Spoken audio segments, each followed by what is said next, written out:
जय श्रीराम जय गोमाता भाविकांनो काल रात्री जय श्रीराम जय गोमाता भाविकांनो काल रात्री कत्तलीसाठी जात असलेल्या 4 गोमाता आपल्या भुवनेश्वर गोशाळेमध्ये आलेल्या आहेत। त्यामध्ये तुम्ही पाहू शकता पहिली ही गोमाता आहे, ही दुसरी आणि या ठिकाणी ही एक आहे आणि अजून या ठिकाणी ही एक आहे।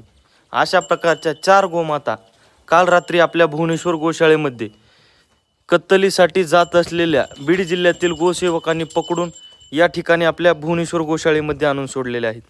भाविकांनो या इतक्या सुंदर गोमाता हे हरामखोर प्रवृत्तीचे लोक कत्तलीसाठी घेऊन जात होते, पण आपण योग्य ती कारवाई या व्यक्तींवर करणारच आहोत। पण माझी सर्व शेतकरी बांधवांना विनंती आहे की 4 पैशासाठी तुम्ही गोमातेला कत्तलीसाठी देऊ नका, कारण कत्तलीसाठी गोमाता नेण्यासाठी जेवढी चूक त्या हरामखोर प्रवृत्तीच्या लोकांची तेवढी चूक आपल्या शेतकरी बांधवांची सुद्धा आहे। दुर्दैव आहे की जे गोमाता आपल्याला आयुष्यभर दूध देते, शेतीमध्ये काम करण्यासाठी सुंदर अशा प्रकारची बैलजोडी देते, आपण त्याच गोमातेला वृद्ध अवस्थेमध्ये आल्यानंतर थकल्यानंतर तिला कत्तलीसाठी 4 पैशासाठी विकून टाकतो।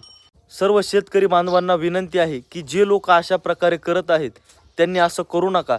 आपल्या जवळच्या गोशाळेमध्ये त्या गोमातेला नेऊन सोडा आणि आपल्याकडून होत असेल तर त्या गोशाळेला मदत करा, नाहीतर मदत सुद्धा करू नका।